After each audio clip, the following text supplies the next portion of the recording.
watersheds each have a dammed lake where water begins its journey. It can be something as simple as turn the taps off tightly to stop dripping taps. We're looking at the health of the organisms in the water, like fish and other aquatic species.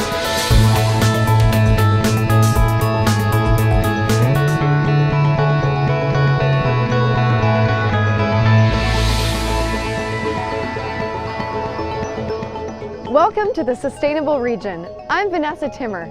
Let's start by considering a few images. Snow, a llama, a piece of strawberry shortcake, and a rear view mirror.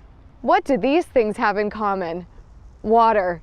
In order to build, manufacture, grow, and feed most of the things in our lives, water is required.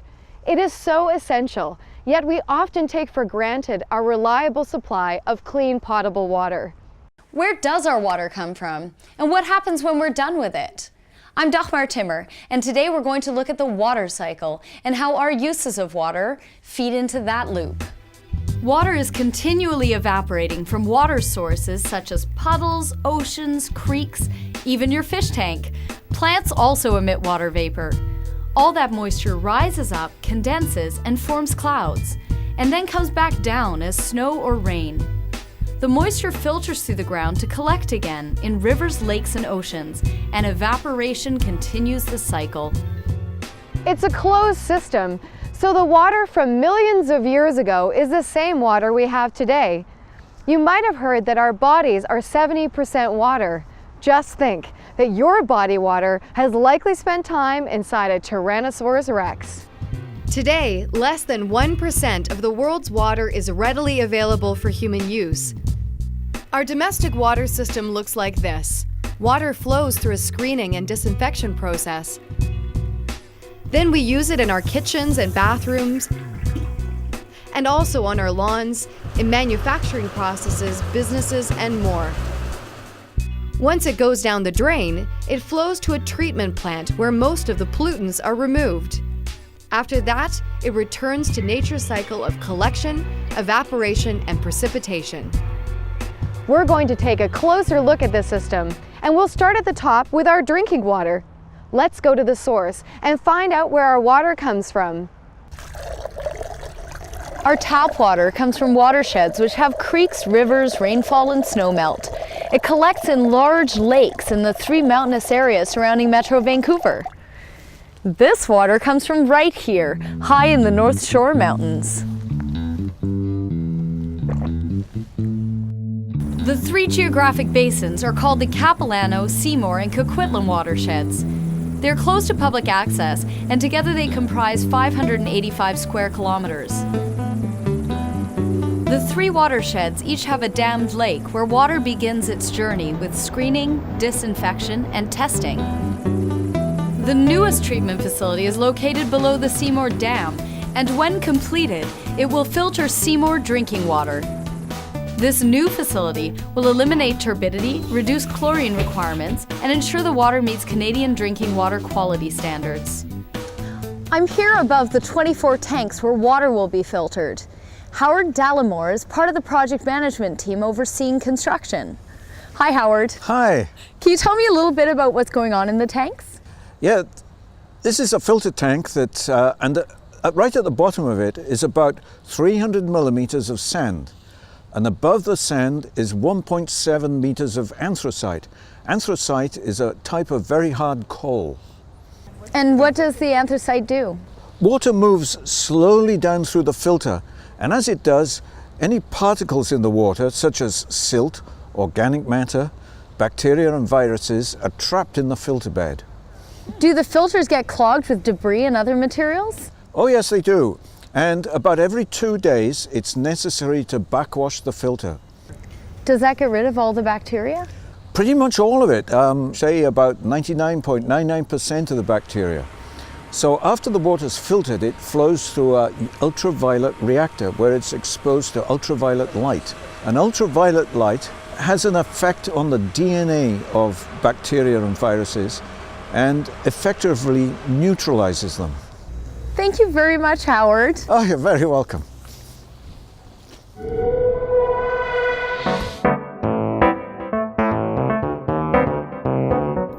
discover and learn in Metro Vancouver's green spaces. Discover the amazing outdoor programs available for you, your family, and your friends. Look for the Check It Out program guide at metrovancouver.org or call 604-432-6359.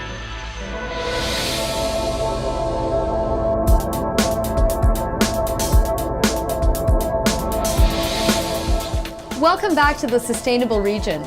Water is a precious resource. I can make wise water choices, but how do you teach that to everybody? Coming up, we'll prime you on wise water choices. As well, we'll take a look at just one way the next generation is learning. Boys and girls, that's why we have some important words here. The first one is remember to turn off the tap. Can you show me the action for off? Okay, good. Remember to turn off the tap. That water needs a little nap. H2O is all we know, so let's conserve. The children at Nootka Elementary are learning ways to be water wise. Having this knowledge from an early age is the foundation of good water practices later in life. If we, say, have a dripping tap at home, means we have to replace that wasted water with more water from our reservoirs. And that could mean potentially, if enough people are wasting water, we would actually have to build bigger reservoirs, bigger dams. Destination Conservation is a 3-year conservation education program, and we work with both the school district and the schools, so teachers, parents, custodians, and students, to help them reduce their energy and water consumption and waste production. The students actually design their own campaigns or strategies around water reduction. So it can be something as simple as turn the taps off tightly to stop dripping taps. Sometimes they're looking for leaks so that washers can be replaced by the facilities. Other times they might look at a home program like a shower head replacement program or showering instead of bathing to save water. Have that focus. Energy. Vancouver teacher David Epp is a participant in the Destination Conservation Program. Each time we have a workshop, we share what we're doing at our schools, and there's people there from different organizations that have ideas, and we learn a lot more about how we can teach this. I have a song that we've added lyrics to about saving water, and our class has been singing it quite a bit, and at assemblies, I get the whole school to sing it. The best thing about working with students and getting them these messages when they're young is they're very open to it. So they haven't built up all of the habits that adults have, and they're very willing to adapt and change. They're also eager to improve things. So they're willing to work with their teachers and their parents and their friends and their family to help them tackle these issues as well, and really come up with creative ways of dealing with them. So students are way better at doing that than adults are. Sometimes we have the false impression that we have an overabundance of water here in Metro Vancouver. The reality is that in the summertime, when we're all watering our lawns and it's not raining, those reservoirs can draw down surprisingly low, and we should not be wasting water. If you actually stopped your bathtub when you had a dripping bathtub tap, you'd notice you'd probably fill your bathtub a couple times during the day. If we're unnecessarily watering our lawns, that can really waste a lot of water, especially if we forget to turn off the tap and it runs all night and part of the next day.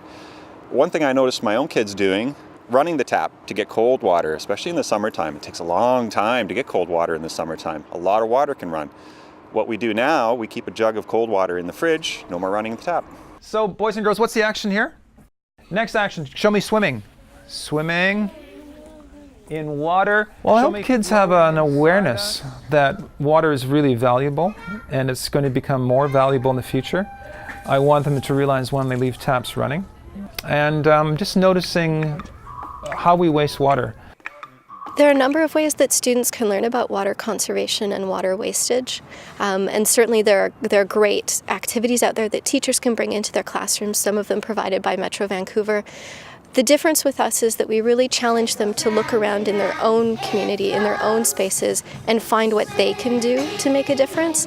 And I think that helps them to see how a single person's change can improve the world. All we know, so let's conserve and let it flow.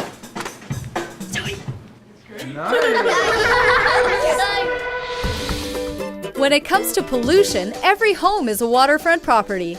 And when it comes to how we landscape, every garden feeds our waterways. Building gardens so they soak up rainwater helps filter the water before it hits our rivers. And not using pesticides at all is good for everyone, including our fish friends. The storm drain is a direct link to your nearest waterway, and our waterways are only as good as what's in them.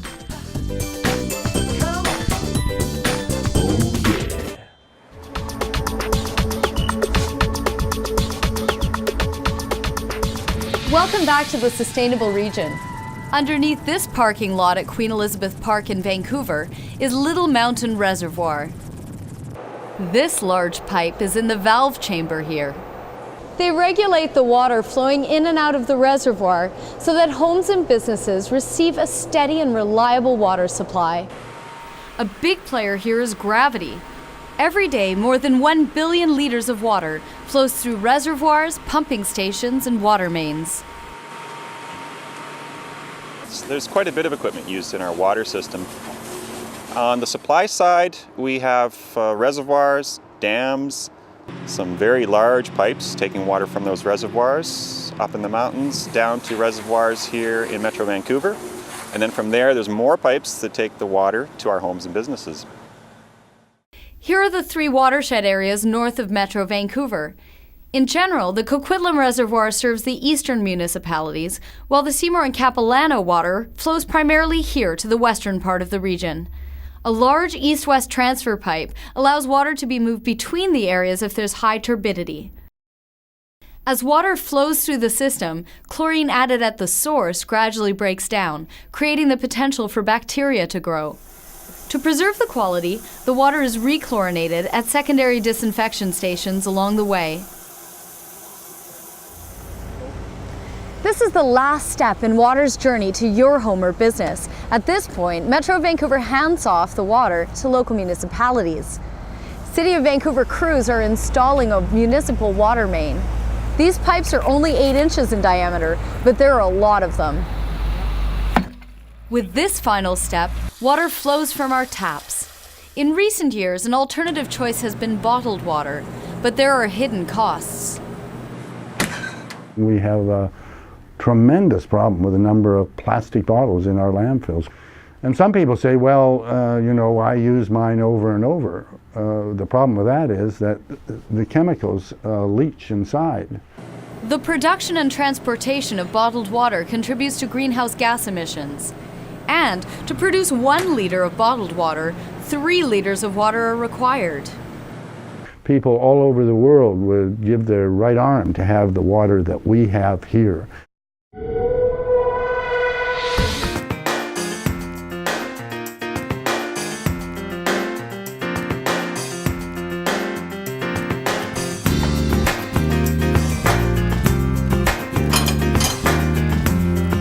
So tempting. The kitchen sink is right there and it's only a little grease.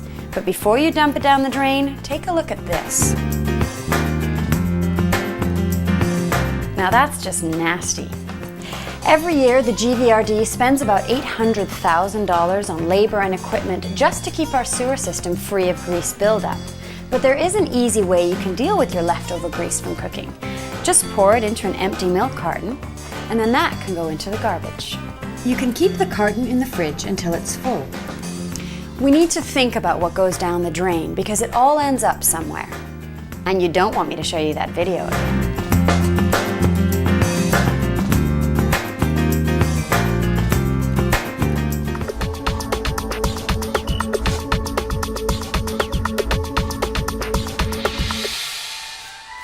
Welcome back to the Sustainable Region and our look at the water cycle.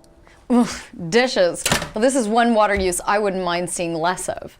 But I digress. When water passes from here down the drain, it becomes wastewater, even though 99% of it is clean water. Tackling that 1% of pollution is important, though. In fact, it's a public health requirement under federal law. How is it done? Well, Vanessa had a chance to sniff out the answer. You can't tell by looking, but that is one stinky flow of water. This is the incoming wastewater at the Lulu Island Wastewater Treatment Plant. And phew, it smells in here. I'm Vanessa Timmer, and I'm here to find out what happens when we flush. Right now, I'm surrounded by slimy rakes and icky grates, gunky conveyor belts, and gigantic scrapers. All machines that are screening the big materials out of the wastewater. This is a pile of undissolved materials such as wood, plastics, and cloth. Nice. And on the other side of this conveyor are heavier materials such as sand, grit, and coffee grounds. These bins are filled every 4 days, collected from approximately 70 million liters of sewage every day. From here on in, the pollution in the water is minuscule bits of matter. The folks in this trade call it suspended solids. The next step is all about taking it easy. The wastewater flows through sedimentation tanks where there is very little movement. The result? Heavier suspended solids sink and lighter suspended solids float. Then they can be scraped away. This screening and settling is called primary treatment, and it removes 50% of the suspended solids. Here is a sample of the incoming wastewater. And on the right is a sample following completion of primary treatment. 50% of the suspended solids have been removed. 3 of our 5 regional treatment plants treat the wastewater even more to further protect the receiving environment. If placed into oceans or rivers untreated, it will use the same dissolved oxygen that supports aquatic and marine life. The suspended solids use up oxygen as they break down. This is called biochemical oxygen demand. If too much oxygen is used up, the water becomes uninhabitable. Here at Lulu, the show goes on. The wastewater goes through all these funny shaped buildings and pools, and the result of that is that 95% of the suspended solids are removed. There are trillions of workers, but they're really small. You can't see them? Well, Gary Fenwick wrangles them all. Hi, Gary. Hi, Vanessa. The rumor is that your crew just sits around eating all day. Yeah, I've heard that rumor too, but you really can't expect much from bacteria. That is true. So how do they work? Where are the bacteria? Well, the bacteria are in these funny shaped buildings behind us. Yeah, I see them through the fog. So what are those buildings called? They're called trickling filters. And the reason they're called that is because we spray wastewater from the top, and the wastewater trickles through our filter media all the way down to the bottom. Filter media kind of like this. This looks like a honeycomb. So where does the bacteria come in? Well, the bacteria live on the filter media, so they just sit there and enjoy eating and taking an air bath. That's very economical using gravity. And so That's it? It goes off to the Fraser River from here? No, that's not the end. After the trickling filters, the wastewater flows into the solid contact tanks, and that's where the bacteria grow in size. And after the solid contact tanks, the wastewater flows to the round pools you see over there. Those are actually called clarifiers. And those 3 processes together is secondary wastewater treatment.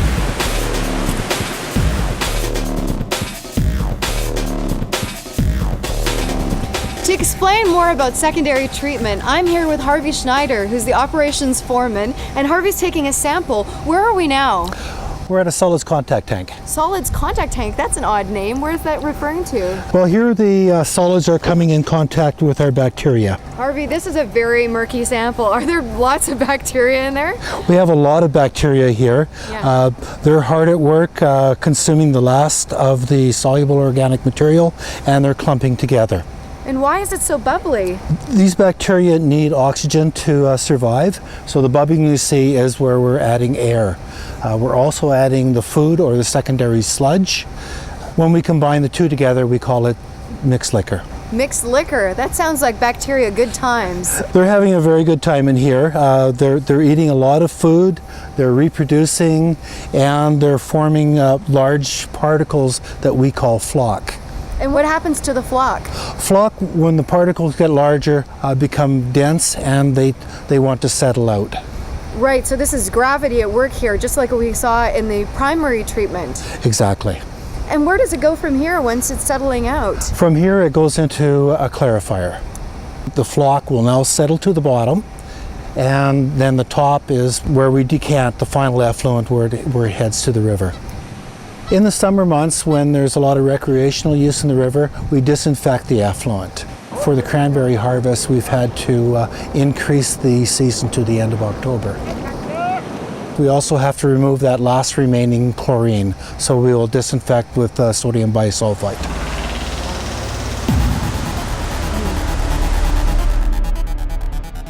Here's the final effluent. Compare that to the cloudy liquid that entered the plant. 95% of the solids have been removed. But what about the materials removed from the wastewater? They have their own story. Large materials that are screened out are taken to landfill, and the sludge that is extracted is heated in tall structures called digesters. The sludge is dewatered, so the water component is taken out. The end product, it results in a 99.99% of pathogen-free product called biosolids. Biosolids are used as a fertilizer to help plants grow. Well, biosolids are high in organic matter and plant-available nutrients. So biosolids is a very important ingredient in making a landscaping soil. The majority of biosolids are used for mine reclamation in British Columbia. Biosolids are typically spread on either waste rock or mine tailings to add organic matter and nutrients to the soil. We seed the area with native grasses, and that'll help establish vegetation. Here's what the landscaping soil containing biosolids looks like. Right now we're at Vancouver International Airport, where the landscaping soil is being used for planting shrubs, trees, and ornamental species. This is a product that's created within the region. So by recycling biosolids and using them within Metro Vancouver, it's a great way to reduce our carbon footprint and take advantage of the nutrients naturally found in biosolids.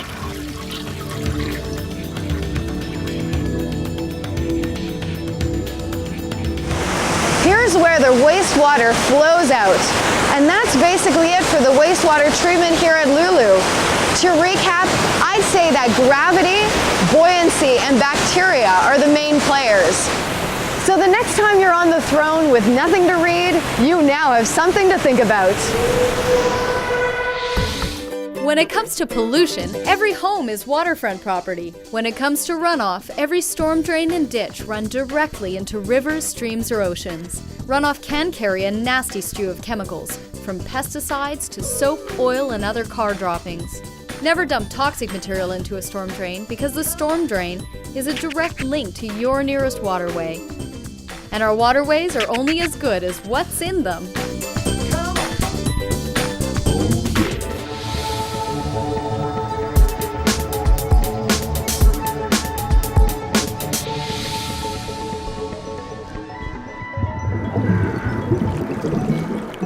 Welcome back to the Sustainable Region. I'm Vanessa Timmer.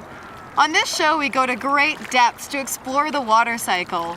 And the ocean is a big player. Of all the water on the planet, 97% is salty ocean water. And the remaining fresh water, most of it is trapped in glaciers, in ice sheets, and in mountainous areas. The water we use is a valuable resource. That's why we're examining closely how we use it and how we treat it. For our next story, we take a look at what happens after wastewater treatment. To handle our wastewater, there are 5 treatment plants in Metro Vancouver. 2 are positioned along the ocean, and 3 discharge to the Fraser River. At the Lulu Wastewater Treatment Plant in Richmond, a pipe which extends 200 meters is buried on the river bottom. It's 2 meters diameter and has diffuser openings along the top, rather like a soaker hose in a garden. Testing is done on a daily basis at the outflows of all 5 treatment plants. It's information that we need to help run our facility, to run the wastewater treatment plants. The type of parameters that we're regulated on by the province are things like dissolved oxygen concentration, suspended solid levels, and also the concentration of microbiological organisms in the discharges. Overall, the provincial water quality objectives at our various discharges are met. Prior to the 60s, what was happening is that all the raw effluent was being directly discharged to these water bodies. So if you actually look at that high point back in the 60s, you compare that to now, we're sort of dealing with the last 5%. So that kind of puts it into perspective for you. Today, Metro Vancouver also takes further steps to monitor the receiving river and ocean environments. We're looking at the health of the organisms in the water, like fish and other aquatic species. We're looking at the bottom sediment and the life that lives in that bottom sediment. So we have a whole range of different testing that we do to make sure that at the point where we're discharging the water into the receiving environment, that it's not causing any problems. Beyond the dispersion areas, tests are also done in Burrard Inlet, the Strait of Georgia, and the Fraser River. We're looking at the general health of these water bodies, from year to year. Is it getting better? Is it getting worse? Is it staying the same? And I'm very pleased to say that, the norm is either that it's staying the same or it's improving.